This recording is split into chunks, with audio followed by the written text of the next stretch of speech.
Assalamualaikum warahmatullahi ta'ala wabarakatuh. Alhamdulillah, wassalatu wassalamu ala rasulillah Sayyidina Muhammad ibn Abdillah wa ala alihi wa sahbihi wa man nasarahu wa walah. La hawla wa la quwata illa billah. Faqad qala Allah ta'ala fil Qur'anil Karim, a'udzu billahi minasyaitonir rajim. Ya ayyuhalladzina amanu kutiba alaikumus siyamu kama kutiba alal ladzina min qablikum la'allakum tattaqun. Wa qala nabiyyuna Muhammadun sallallahu alaihi wasallam, as-siyamu junnatun. Sadaqallahul azim wa sadaqa Rasulullah wa nahnu ala dzalika minasyahidin wasyakirin wa nahnu ma'asyiral muslimin wa jumratal mu'minin. Sa'adakumullah. Ayyuhal mustami'un, ittaqullah haqqa taqwah, fa inna taqwallah khairaz zad, haitsu qala ta'ala wa tazawwadu fa inna khairaz zadi taqwa. Pemirsa WM TV dimanapun Anda berada, mengutip ceramahnya Al-Maghfurlah Kiai Haji Zainuddin MZ, beliau menyatakan dalam kutipan ceramahnya, hakikat puasa membentuk manusia bertakwa. Intinya pengendalian diri agar kita terhindar dari sifat-sifat tercela, sekaligus membentuk kepekaan sosial. Masih banyak saudara-saudara kita yang hidup di bawah garis kemiskinan. Kalau di bulan ini diberikan keleluasan rezeki, jangan lupa di sana ada hak anak-anak yatim, janda-janda tua, orang-orang jompo yang haknya harus kita tunaikan. Pemirsa WMTV dimanapun Anda berada, demikian sekelumit tausiah isi kultum Al-Maghfurlah Kiai Haji Zainuddin MZ, yang pada intinya adalah puasa adalah membentuk manusia bertakwa.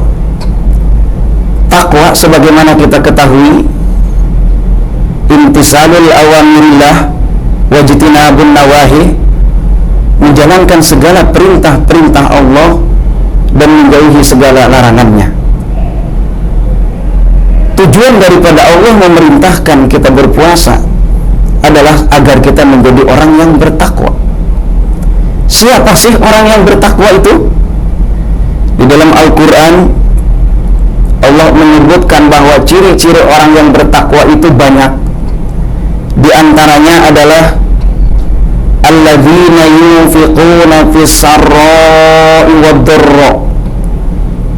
Orang yang bertakwa adalah mereka yang menginfakkan, mengeluarkan sebagian hartanya, baik dalam keadaan susah atau dalam keadaan senang, dalam keadaan sulit atau dalam keadaan gampang.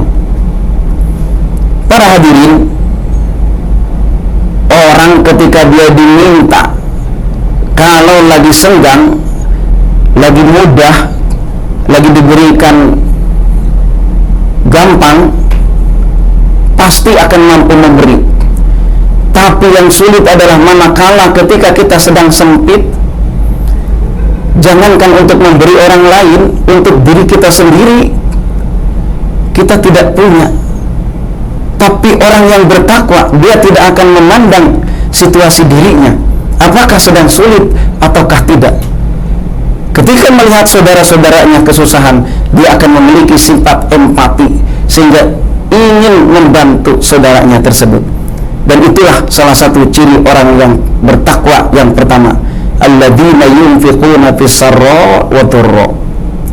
Maka dengan itu, di bulan Ramadan ini, selain kita dianjurkan untuk menjalankan ibadah puasa, juga ada kewajiban lain di akhir Ramadan, yakni zakat fitrah, di mana setiap orang yang mampu untuk mencukupi kebutuhan dirinya diharuskan mengeluarkan zakat fitrah.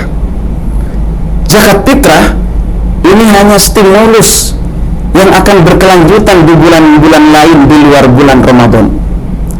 Maka dengan itu zakat fitrah seyogyanya dilaksanakan seiring dengan puasa Ramadan yang kita laksanakan. Dalam hadis Rasul bersabda, "Shaumu syahri Ramadan mu'allaqun bainas sama'i wal ard wa la yurfa'u illa bi zakatil fitri." Pahala puasa Ramadan itu berada di tengah-tengah langit, berada di tengah awang-awang. Artinya tidak naik ke atas, tidak turun ke bawah, tidak sampai kepada Allah kecuali dengan dikeluarkannya zakat fitrah. Ibarat kata, ada seorang ibu yang lagi ngidam, pengen buah mangga, manjat pohonnya kagak bisa.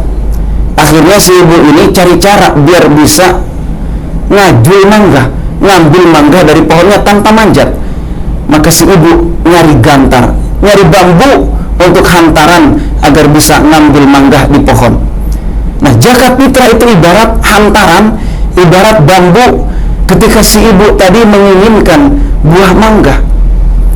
Artinya dia tidak akan sampai memetik buah mangga kalau tidak menggunakan hantaran, yaitu sebatang bambu. Demikian halnya zakat fitrah, itu adalah hantaran yang mengantarkan pahala puasa Ramadan kita menuju Allah Subhanahu wa taala. Maka zakat fitrah itu adalah stimulus ciri orang yang bertakwa, karena dia mampu memberi kepada orang lain sekalipun dalam kondisi sempit. Yang kedua, ciri orang yang bertakwa dalam lanjutan ayat tersebut, wal kaziminal ghaiz, mampu menahan amarah. Orang takwa bukan berarti dia tidak bisa marah, tapi dia tahu kapan waktunya dia marah dan sebab apa dia harus marah. Lafaz kazim dengan lafaz kazimah itu sinonim. Lafaznya mirip-mirip, hanya maknanya beda tipis. Kalau dalam kamus bahasa Arab, lafaz kazim itu artinya menahan, kazimah itu artinya menahan air panas. Jadi kazimah itu ibarat termos, sama-sama menahan. Yang satu nahan amarah, yang satu nahan air panas. Termos tidak akan mengeluarkan isinya kalau bukan pada tempatnya. Dia bisa mengeluarkan isinya manakala ada yang mau ngopi, ada yang mau ngeteh, atau mau merebus mie, maka termos akan keluar isinya.